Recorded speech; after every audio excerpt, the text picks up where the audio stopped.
देश भर में गणेश चतुर्थी का पर्व धूमधाम से मनाया जाता है। खास तौर से महाराष्ट्र के लगभग हर शहर में गणेश चतुर्थी की धूम देखी जाती है। इस मौके पर लगभग 10 दिनों तक भगवान गणेश की पूजा पाठ करते हैं और घर परिवार में सुख शांति समृद्धि की कामना करते हैं। इस साल भी गणेश चतुर्थी का पर्व बड़े ही धूमधाम से मनाया जाएगा।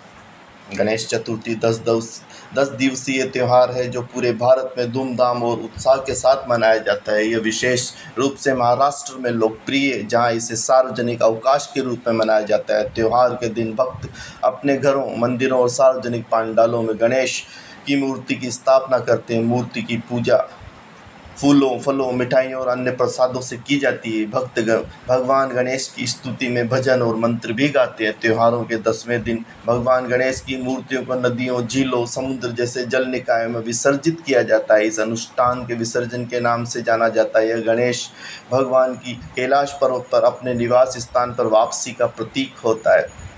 गणेश चतुर्थी का इतिहास 17वीं शताब्दी से मिलता है। ऐसा माना जाता है कि इस त्यौहार की शुरुआत मराठा राजा छत्रपति शिवाजी महाराज ने की थी। उन्होंने इस त्यौहार का उपयोग अपने लोगों को एकजुट करने और हिंदू संस्कृति को बढ़ावा देने के लिए किया था। गणेश चतुर्थी विघ्नहर्ता और बुद्धि के देवता भगवान गणेश के जन्म का उत्सव है। उन्हें नई शुरुआत और समृद्धि के देवता के रूप में पूजा जाता है। भक्त अपने प्रयासों में सफलता और अपने जीवन से बाधाओं को दूर करने के लिए भगवान गणेश से प्रार्थना करते हैं। गणेश चतुर्थी भारत के सभी हिस्सों में बड़े उत्साह और उमंग के साथ मनाई जाती है। हालांकि त्यौहार मनाने के तरीके में कुछ क्षेत्रीय विविधताएं जरूर हैं। महाराष्ट्र में यह त्यौहार बहुत ही धूम और भव्यता के साथ मनाया जाता है। सार्वजनिक स्थानों पर बड़े बड़े पंडाल बनाए जाते हैं और उनमें भगवान गणेश की मूर्तियाँ स्थापित की जाती है। पंडालों को फूलों की रोशनी और अन्य सजावटों के साथ सजाया जाता है।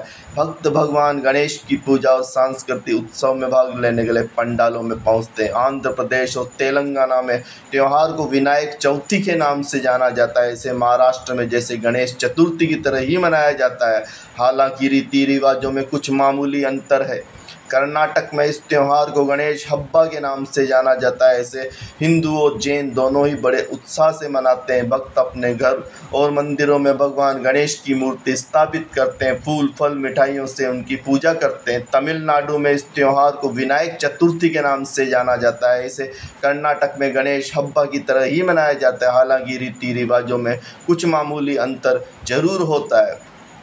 गणेश चतुर्थी एक खुशी, शुभ त्यौहार है जो दुनिया भर में हिंदुओं द्वारा मनाया जाता है। लोगों के साथ आने और बाधाओं के निवारण करता ज्ञान के देवता भगवान गणेश के जन्म महोत्सव को मनाने का ही एक तरीका है। गणेश उत्सव 10 दिनों तक मनाने की परंपरा है। अनंत चतुर्थी के दिन भगवान गणेश की मूर्ति का विसर्जन किया जाता है, लेकिन आप चाहें तो 1 दिन, 1.5 दिन से लेकर 3, 5, 7, 10 दिन तक के लिए बप्पा को घर ला सकते हैं। इसका भी उतना ही शुभ फल प्राप्त होता है जितना कि अनंत चतुर्थी के दिन बप्पा का विसर्जन करने से मिलता है।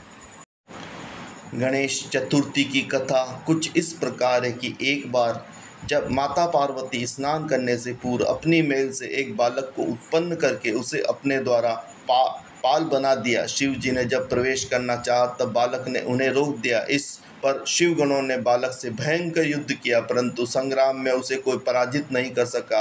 अंततोगत्वा भगवान शंकर ने क्रोधित होकर अपने त्रिशूल से उस बालक का सिर काट दिया। इससे भगवती शिवा क्रुद्ध हो उठी और उन्होंने प्रलय करने की ठान ली। भयभीत देवताओं ने देव ऋषि नारद की सलाह से जगदम्बा की स्तुति करके उन्हें शांत किया। शिव जी के निर्देश पर विष्णु जी उत्तर दिशा में सबसे पहले मिले जीव हाथी का सिर काट कर ले आए और मृत्युंजय रुद्र ने गज के उस मस्तक को बालक के धड़ पर रखकर उसे पुनर्जीवित कर दिया। माता पार्वती ने हर्षित से उस गजमुख बालक को अपने हृदय से लगा लिया और देवताओं में अग्रणी होने का आशीर्वाद दिया। ब्रह्मा, विष्णु, महेश ने उस बालक को सर्वाध्यक्ष घोषित करके अग्र पूज्य होने का वरदान दिया। भगवान शंकर ने बालक से कहा, गिरिजानंदन, विघ्न नाश करने में तेरा नाम सर्वोपरि होगा। तू सबका पूज्य बनकर मेरे समस्त गणों का अध्यक्ष हो जा।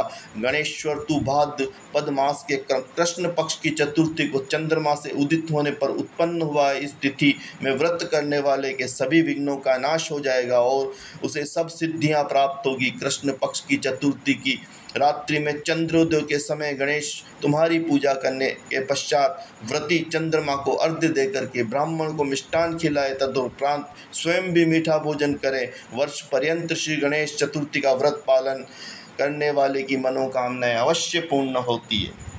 शास्त्रों में गणेश चतुर्थी की दूसरी कथा कुछ इस प्रकार है। एक बार महादेव जी पार्वती सहित नर्मदा के तट पर गए। वहाँ एक सुंदर स्थान पर पार्वती जी ने महादेव जी के साथ चौपड़ खेलने की इच्छा व्यक्त की।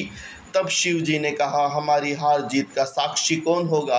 पार्वती ने तत्काल वहाँ घास के तिनके बटोर कर एक पुतला बनाया और उसे प्राण प्रतिष्ठा करके उससे कहा, बेटा हम चौपड़ खेलना चाहते हैं किंतु यहाँ हार जीत का साक्षी कोई नहीं है, अतः खेल के अंत में तुम हमारी हार जीत के साक्षी होकर बताना कि हम में से कौन जीता और कौन हारा। खेल आरंभ हुआ। देव योग से तीनों बार पार्वती जी ही जीती। अब अंत में बालक से हार जीत का निर्णय कराया तो उसने महादेव जी की विजय बताया। परिणामतः पार्वती जी ने क्रुद्ध होकर उसे एक पांव से लंगड़ा होने और वहां से कीचड़ में पड़ा रहकर दुख भोगने का श्राप दे दिया। बालक ने विनम्रता पूर्वक कहा, माँ मुझसे अज्ञानवश ऐसा हो गया है, मैंने किसी कुटिलता या द्वेष के कारण ऐसा नहीं किया, मुझे क्षमा करें तथा शाप से मुक्ति का उपाय बताएं। तब ममता रूपी माँ को उस पर दया आ गई और वो बोली, यहाँ नाग कन्याएं गणेश पूजन करने आएंगी, उनके उपदेश से तुम गणेश व्रत करके मुझे प्राप्त करोगे। इतना कर कर वे कैलाश पर्वत की ओर चली गई। एक वर्ष के बाद वहाँ श्रावण में नाग कन्याएं गणेश पूजन के लिए आई। नाग कन्याओं ने गणेश व्रत करके उस बालक को भी व्रत की विधि बताई।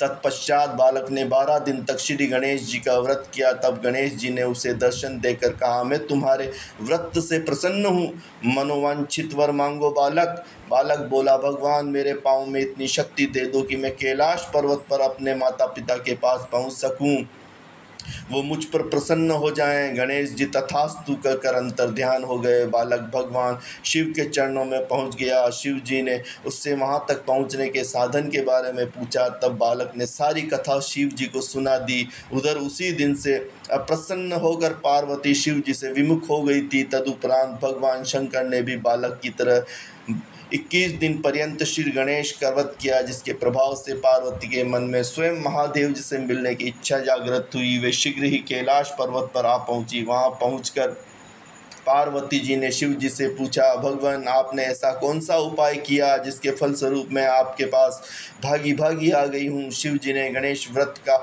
इतिहास उनसे कह दिया। तब पार्वती जी ने अपने पुत्र कार्तिकेय से मिलने की इच्छा की। 21 दिन पर्यंत दुर्वा पुष्प लड्डुओं से गणेश जी का पूजन किया। 21वें दिन कार्तिकेय स्वयं ही पार्वती जी के पास आ गए उनसे मिलने। उन्होंने भी माँ के मुख से इस व्रत का महात्म्य सुनकर व्रत किया। कार्तिकेय ने यही व्रत विश्वामित्र को बताया। विश्वामित्र ने व्रत करके गणेश से जन्म से मुक्त होकर के ब्रह्म ऋषि होने का वर मांगा। गणेश ने उनकी मनोकामना पूर्ण की। ऐसे ही गणेश जी को सबकी मनोकामनाएं पूर्ण करते हैं। इसी प्रकार तीसरी कथा कुछ इस प्रकार है कि एक बार महादेव जी स्नान करने के लिए भोगावती गए। उनके जाने के पश्चात पार्वती ने अपने तन के मेल से एक पुतला बनाया और उनका नाम गणेश रखा। पार्वती ने उससे कहा, हे पुत्र तुम एक मुग्दल लेकर द्वार पर बैठ जाओ, मैं भीतर जाकर स्नान कर रही हूँ। जब मैं स्नान कर लूँ तब तुम किसी पुरुष को भीतर मत आने देना। भोगावती में स्नान करने के बाद जब भगवान शिव जी आए तो गणेश जी ने उन्हें द्वार पर रोक लिया। इससे शिव जी ने अपना अपमान समझा और क्रोधित होकर उनका सिर धड़ से अलग करके भीतर चले गए। पार्वती जी ने उन्हें नाराज देखकर समझा कि भोजन में विलंब होने के कारण महादेव नाराज हैं, इसलिए उन्हें तत्काल 2 थालियों में भोजन परोसकर शिव जी को बुलाया। तब दूसरा थाल देखकर तनिक आश्चर्यचकित होकर शिव जी ने पूछा, यह दूसरा थाल किसके लिए है? पार्वती बोली, पुत्र गणेश के लिए जो बाहर द्वार पर पहरा दे रहा है। यह सुनकर शिव जी और अधिक आश्चर्यचकित हुए। तुम्हारा पुत्र पहरा दे रहा है? हाँ नाथ, क्या आपने उसे देखा नहीं? देखा तो था, किंतु मैंने तो अपने रोके जाने पर उसे कोई उद्दंड बालक समझकर उसका सिर काट दिया। यह सुनकर पार्वती जी बहुत दुखी हुई, विलाप करने लगी। तब पार्वती जी को प्रसन्न करने के लिए भगवान शिव ने एक हाथी के बच्चे का सिर काटकर बालक के धड़ से जोड़ दिया। पार्वती जी ने इस प्रकार पुत्र गणेश को पाकर बहुत प्रसन्न हुई। उन्होंने पति तथा पुत्र को प्रीतिपूर्वक भोजन कराकर बाद में स्वयं भोजन किया। यह घटना भाद्रपद शुक्ल चतुर्थी को हुई थी, इसीलिए यह तिथि पुण्य पर्व के रूप में मनाई जाती है।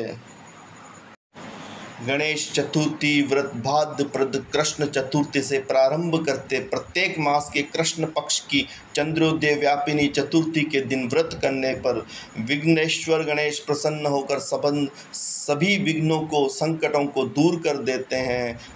प्रत्येक शुक्ल पक्ष चतुर्थी को चंद्र दर्शन के पश्चात व्रती को अपने आहार लेने का निर्देश है। इससे पूर्व नहीं, किंतु भाद्रपद शुक्ल पक्ष की चतुर्थी को रात्रि में चंद्र दर्शन, चंद्रमा को देखना निषिद्ध किया गया है। जो व्यक्ति इस रात्रि को चंद्रमा को देखते हैं उन्हें झूठा कलंक प्राप्त होता है, ऐसे शास्त्रों का निर्देश है।